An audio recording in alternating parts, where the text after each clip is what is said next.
Hello नमस्कार, good morning, सुप्रभात प्यारे साथियों। स्वागत है आपका धर्माराम फिजिक्स यूट्यूब चैनल के जीरो टू हीरो बैच में। ये बैच 12th क्लास फिजिक्स के लिए बिल्कुल फ्री ऑफ कॉस्ट चल रहा है और इस पर रेगुलर आपको क्लासेस प्रोवाइड की जाती है। आज की क्लास स्टार्ट करें। आज का मोटिवेशन कोड है, समय के पास इतना समय नहीं है कि वो आपको दोबारा समय दे, इसीलिए आज आपको समय से अभी से मेहनत स्टार्ट कर देनी है, तभी आप एग्जाम में टॉप कर पाओगे। आज की क्लास में हम डिस्कस करने वाले हैं सबसे पहले तो जो कूलाम का नियम हमने पढ़ा है उस पर न्यूमेरिकल पढ़ेंगे, उसके बाद में कूलाम के नियम का सदिश रूप पढ़ेंगे। तो पूरी क्लास को शुरू से लेकर लास्ट तक देखिए, अपने दोस्तों में शेयर जरूर करें और वीडियो को लाइक और चैनल को सब्सक्राइब जरूर करें। हर एक क्लास अपलोड करने के बाद हमारे चैनल पर सब्सक्राइबर बढ़ने चाहिए, ये आपकी रेस्पॉन्सिबिलिटी है। मैं आपको रेगुलर क्लासेस प्रोवाइड कर रहा हूं, तो आप इन क्लासेस का आनंद जरूर लें। तो आज का क्वेश्चन है, यदि दो आवेशों के परिमाण एवं मध्य की दूरी को 2 गुना कर दिया जाए तब नया बल प्रारंभिक बल का डेस गुना होगा। तो सबसे पहले तो हमने पढ़ा है कूलाम का नियम। एक बार मैं यहां पर बता देता हूं कूलाम का नियम होता क्या है। तो कूलाम का नियम क्या होता है? कूलाम का नियम होता है F इक्वल टू के Q1 Q2 बटा R स्क्वायर। किन्हीं दो बिंदु आकार के स्थिर आवेशों के मध्य लगने वाला स्थिर वैद्युत बल आवेशों के परिमाण के गुणनफल के सीधे समानुपाती और उनके मध्य की दूरी के वर्ग के व्युत्क्रमानुपाती होता है। फिर समानुपाती का साइन हटाया था तो के कांस्टेंट लगा था। यहाँ के की वैल्यू कितनी होती है? तो याद रखना के की वैल्यू फिक्स होती है 9 × 10⁹ न्यूटन मीटर स्क्वायर बटा कूलाम स्क्वायर। अब यही फॉर्मूला इसमें लगाना है। सबसे पहले कूलाम के नियम से F इक्वल टू क्या होता है? के Q1 Q2 बटा R स्क्वायर। अब डेस बराबर क्या होगा? अब के का मान तो चेंज किया नहीं, ये तो फिक्स है। इसने कहा है आवेशों के परिमाण और मध्य की दूरी को 2 गुना करना है, यानी आवेशों को भी 2 गुना करना है और उनके मध्य की दूरी को भी 2 गुना करना है। Q1 के स्थान पर लिख देना है 2Q1, Q2 के स्थान पर लिख देना है 2Q2, क्योंकि 2 गुना करता है इसीलिए हमने 2 गुना कर दिया। फिर दूरी को भी 2 गुना करना है तो 2R का होल स्क्वायर। कितना हो जाएगा? के 2 × 2 4 हो जाएगा, Q1 Q2 बटा 4R स्क्वायर। 4 से 4 कैंसिल हो जाएगा और के Q1 Q2 बटा R स्क्वायर क्या है? तो अप ही है ना, तो अप डेस किसके बराबर आ गया है? अप के बराबर आ गया है, यानी कि नया बल प्रारंभिक बल का 1 गुना हो गया है, जो हमारे ऑप्शन सी में दे रखा था। तो हमारा राइट आंसर हो जाएगा ऑप्शन सी। अब ऐसे ही क्वेश्चन नंबर 2 देखते हैं। 2 आवेश 2 माइक्रोकूलाम एवं -3 माइक्रोकूलाम एक दूसरे से 2 सेंटीमीटर की दूरी पर रखे हैं। इन पर कार्यरत बल का परिमाण ज्ञात कीजिए। तो सबसे पहले हमें क्या दिया है? 2 आवेश दे रखे हैं। एक है 2 माइक्रोकूलाम, जहां माइक्रो लगा हो ना तो आप वहां पर 10⁻⁻6 से मल्टीप्लाई करवा सकते हो। माइक्रो का मतलब 10⁻⁻6 कूलाम। एक है -3 माइक्रोकूलाम। अब माइक्रो है तो माइक्रो के स्थान पर आप क्या लिख सकते हो? 10⁻⁻6 कूलाम। इनके मध्य की दूरी 2 सेंटीमीटर है। सेंटीमीटर को मीटर में बदलने के लिए क्या करते हो? अरे 100 का भाग लगाते हो या फिर 10⁻⁻2 से मल्टीप्लाई करवा दो, तो 2 × 10⁻⁻2। अब हम कूलाम का नियम लगाते हैं। कूलाम का नियम क्या होता है? F इक्वल टू के Q1 Q2 बटा R स्क्वायर। के का मान कितना होता है? तो के की वैल्यू फिक्स है 9 × 10⁻9। Q1 का मान कितना है? 2 × 10⁻⁻6। Q2 का मान कितना है? तो -3 × 10⁻⁻6 है, लेकिन यहां आपको माइनस नहीं लेना है, यहां पर आपको क्या लेना है? प्लस ही लेना है। क्यों लेना है प्लस ही? क्योंकि हमें आवेश का परिमाण लेना होता है। तो ज्यादातर क्या करते हैं, जैसे -3 × 10⁻⁻6 ले लेते हैं, लेकिन आपको ऐसा नहीं करना है। आपको माइनस का दे रखा है फिर भी कूलाम का नियम लगाते हो तो प्लस का ही लेना है, पावर नहीं लेनी है प्लस में। जो इसके आगे लगा है ना, जैसे माइनस का 3 माइक्रोकुलाम है तो आपको प्लस का 3 माइक्रोकुलाम ही लेना है, कुलाम का नियम लगाते हो तब। आर क्या है? मध्य की दूरी, 2 × 10⁻² का होल स्क्वायर। सोल्व कर दो। सबसे पहले पावर को अलग सोल्व कर देते हैं और संख्या को अलग। 9 को 3 से मल्टीप्लाई करने पर 27, 27 को 2 से मल्टीप्लाई करने पर 54 इंटू 10⁻9 और 10⁻6 और 10⁻6 12, यानी प्लस का 9 और माइनस का 12 कितना हो गया? माइनस का 3 हो गया। अपोन में क्या आएगा? 2 का स्क्वायर हो जाएगा 4 इंटू 10⁻2 है, इसका स्क्वायर करोगे तो कितना आएगा? 10⁻4। क्लियर है? अब देखो 10⁻4 है, ये ऊपर जाएगा तो कितना हो जाएगा? 10⁻+4 हो जाएगा।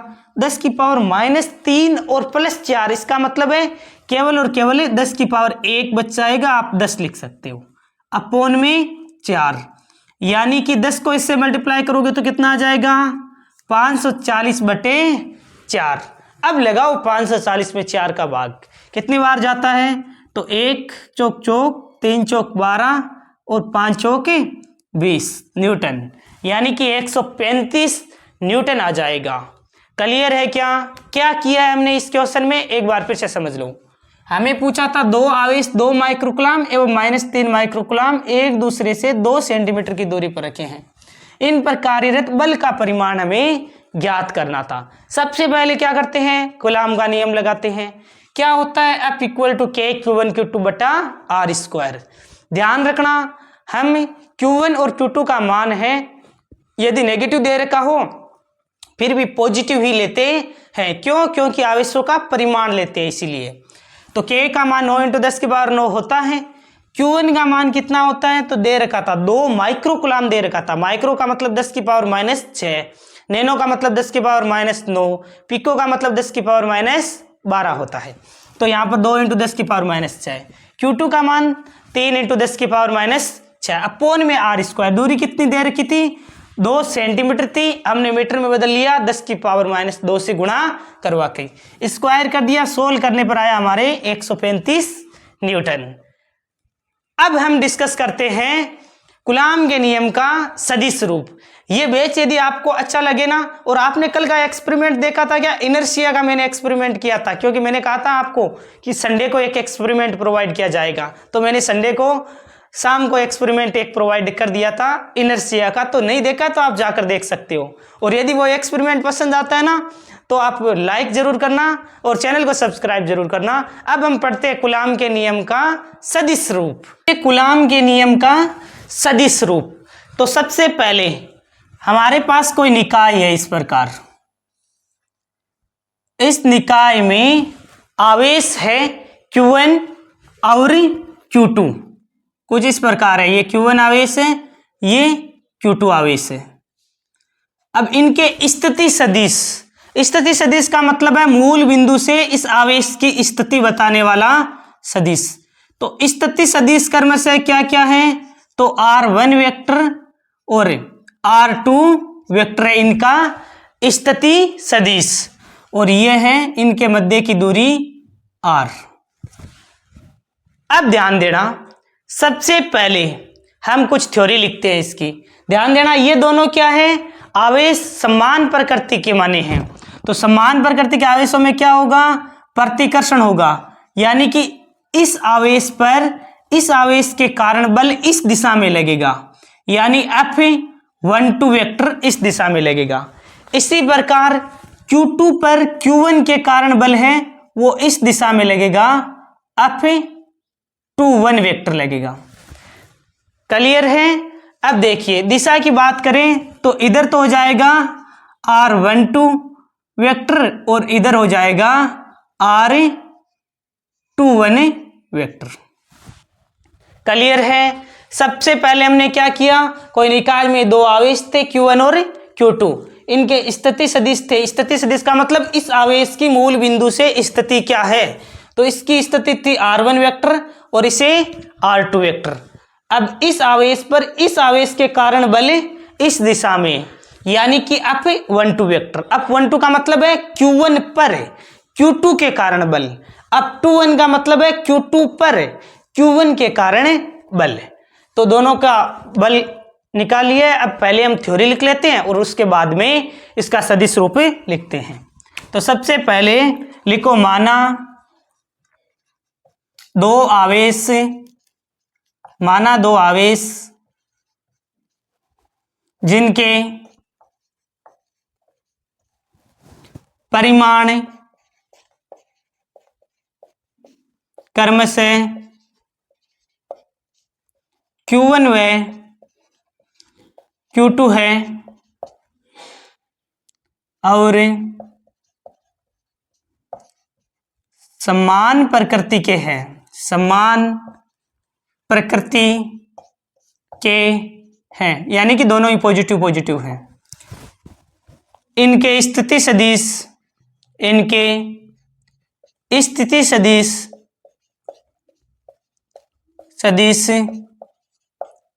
क्रमशः R1 वेक्टर व R2 वेक्टर है।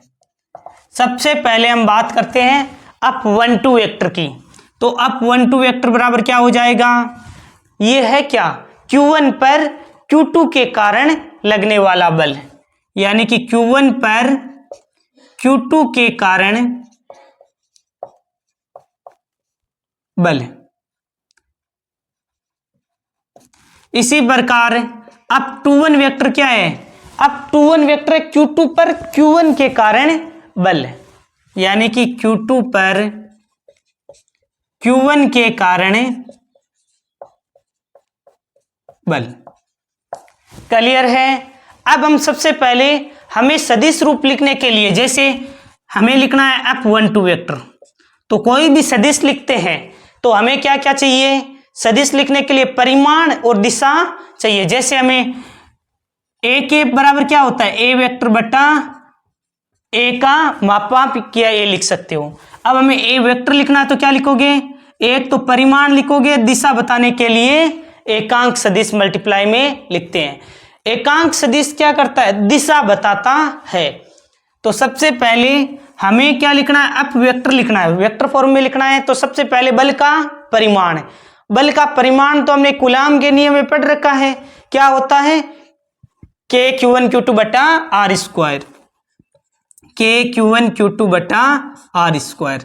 जैसे ए वेक्टर लिखना है तो पहले परिमाण लिखना है और फिर दिशा बताने के लिए एकांक सदिश लिखना है।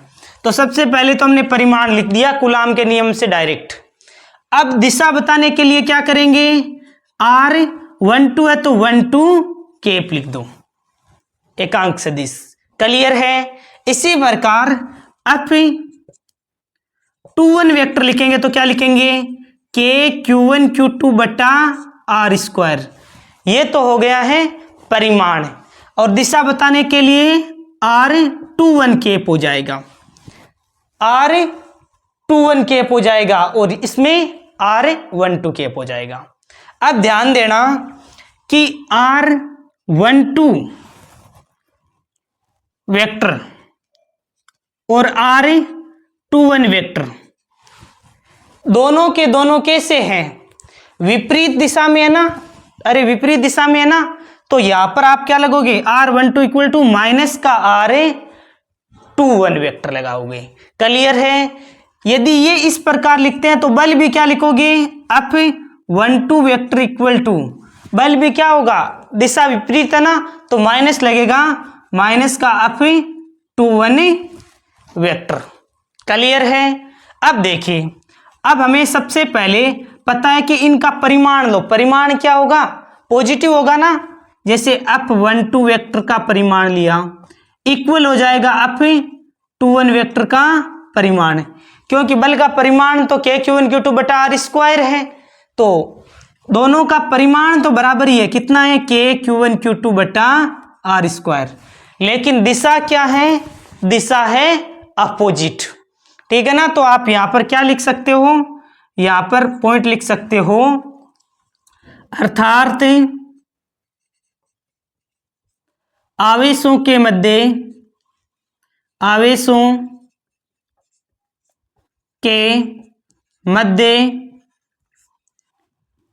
लगने वाले बल का परिमाण समान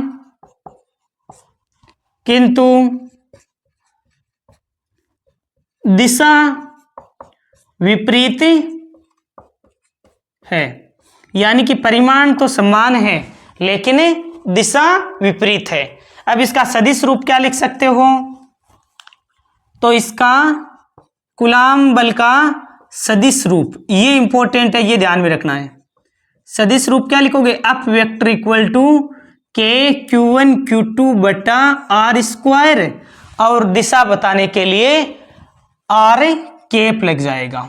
ये महत्वपूर्ण है, ध्यान में रखना। एक तो ये पॉइंट ध्यान में रखना, और एक है आप आर कैप के स्थान पर क्या लिख सकते हो? आर वेक्टर बटा आर वेक्टर का मापांक लिख सकते हो। अरे आर कैप बराबर आर वेक्टर बटा आर लिख सकते हैं। एकांक सदिश ए कैप बराबर ए वेक्टर बटा ए का मापांक। तो एफ वेक्टर बराबर के Q1 Q2 बटा आर क्यूब आ जाएगा यदि यहां पर आप आर वेक्टर लगाते हो। तो ये दोनों के दोनों आप फॉर्मूले, इसमें ज्यादा इंपॉर्टेंट है। डेरिवेशन कम पूछता है, फॉर्मूले डायरेक्ट पूछ लेता है। कूलाम के नियम का सदिश रूप बताइए। क्लियर है? क्या किया हमने? तो कोई निकाय था, दो आवेश थे Q1 और Q2, समान प्रकृति के थे। तो क्या था? ये दोनों एक दूसरे को प्रतिकर्षित करेंगे। Q1 पर Q2 के कारण जो बल लगा उसे अप12 वेक्टर से लग दिया। Q2 पर Q1 के कारण जो बल लगा उसे अप21 वेक्टर लिख दिया। सबसे पहले हमें सदिश रूप लिखना था। तो कोई भी सदिश रूप लिखने के लिए बल का परिमाण और दिशा चाहिए। तो परिमाण हमने लिख दिया के Q1 Q2 बटा आर स्क्वायर, हमें पता था कूलाम के नियम से। दिशा बताने के लिए R12 कैप लिख दिया यदि अप12 वेक्टर निकालते हो तो। इसी प्रकार अप21 वेक्टर निकालना है तो दिशा बताने के लिए R21 कैप लिख दिया। अब R12 वेक्टर और R21 वेक्टर आप देखोगे कि ये दो विपरीत दिशा में है ना, तो बल की दिशा भी क्या होगी? विपरीत होगी, इसलिए यहां पर माइनस का साइन लगाया है। अब हमने परिमाण लिया बल का। अब परिमाण लेते हो तो नेगेटिव भी क्या हो जाता है? पॉजिटिव हो जाता है। तो परिमाण तो दोनों का समान ही आएगा। समान परिमाण है, वो है कितना? के Q1 Q2 बटा आर स्क्वायर। हम कह सकते हैं कि परिमाण समान है लेकिन दिशाएं क्या है? विपरीत। अब हमने सदिश रूप लिखते हैं, तो सदिश रूप होता है के Q1 Q2 बटा आर स्क्वायर, और दिशा बताने के लिए आर कैप। ध्यान रखना, इसके ऊपर एक मैं क्वेश्चन भी आपको करवाऊंगा जो रिसेंट एग्जाम में पूछा गया है। बस उसमें यही लॉजिक छुपा हुआ था कि एक आवेश दूसरे पर जितना बल लगा रहा है ना, उतना ही दूसरा आवेश भी पहले पर बल लगा रहा है। देखो अप12 वेक्टर और अप21 वेक्टर बराबर है ना, तो ये आवेश इस पर जितना बल लगाएगा ना, उतना ही ये आवेश इस पर बल लगाएगा। देखो बराबर ही तो है। अप12 वेक्टर यानी अप12 वेक्टर और अप21 वेक्टर, इनका परिमाण क्या है? बराबर है। कितना है? के Q1 Q2 बटा आर स्क्वायर। जब परिमाण बराबर है, इसका मतलब इनका अनुपात क्या हो जाएगा? 1:1। यही क्वेश्चन जो अभी बोर्ड एग्जाम हुआ था ना 12th क्लास का, उसमें पूछा गया था, पहला ही क्वेश्चन था। तो आपको ये क्वेश्चन मैं अभी करवा देता हूं। अब देखिए, ये क्वेश्चन फिजिक्स के बोर्ड एग्जाम 2026 में पूछा गया था और काफी स्टूडेंट की प्रॉब्लम क्रिएट किया था। लेकिन होता क्या है, इसने देखो किस प्रकार पूछा है। 2 माइक्रोकूलम और 3 माइक्रोकूलम आवेश के 2 गोले वायु में परस्पर 20 सेंटीमीटर की दूरी पर स्थित है। इन गोलों के मध्य कार्यरत विद्युत बलों के परिमाण का अनुपात होगा। तो आपको विद्युत बलों के परिमाण का अनुपात पूछा है। तो अनुपात पूछा है तो हमने अभी पढ़ा है कि 2 आवेश है जिनके परिमाण 2 माइक्रोकूलम और 3 माइक्रोकूलम है ना, 2 आवेश परस्पर मान लो 20 सेंटीमीटर की दूरी पर रखे हैं। इन गोलों के मध्य कार्यरत विद्युत बलों का परिमाण, तो विद्युत बलों का परिमाण तो बराबर था, है ना, यानी कि अप12 वेक्टर और अप21 वेक्टर, यानी परिमाण तो क्या है? बराबर है, लेकिन क्या इनकी दिशा विपरीत है। तो हमें परिमाण पूछा नहीं है कितना है, पूछता तो हम डायरेक्ट है वो फॉर्मूला आप इक्वल टू के Q1 Q2 बटा आर स्क्वायर लगा देते हैं इन बलों, इनके मध्य लगने वाले बल का परिमाण। लेकिन हमें पूछा है इनके मध्य लगने वाले बलों का परिमाण का अनुपात, यानी कि अप टू 1 वेक्टर और अप 1 2 वेक्टर, इन बलों के परिमाण का अनुपात क्या होगा। तो अनुपात तो 1:1 होगा। क्यों? क्योंकि हमने अभी पढ़ा था कि समान परिमाण किंतु विपरीत दिशा में बल कार्यरत होता है। जब परिमाण समान है तो रेशियो क्या होगा, 1:1, ठीक है ना। अरे परिमाण समान होता है, जैसे 5 परिमाण है, दूसरे 5 न्यूटन, दूसरा बल भी 5 न्यूटन है, तो अनुपात लोगे तो कितना आएगा, 1:1। तो परिमाण का अनुपात पूछा है तो 1:1 हो जाएगा। बड़ा ही लॉजिकल और अच्छा क्वेश्चन था, इसीलिए आपको हर एक कंसेप्ट पढ़ाया जाएगा। यदि वीडियो पसंद आया ना तो वीडियो को लाइक और चैनल को सब्सक्राइब जरूर करें, अपने दोस्तों में शेयर जरूर करें। Thank you very much, for a nice day to all of you. Thank you very much.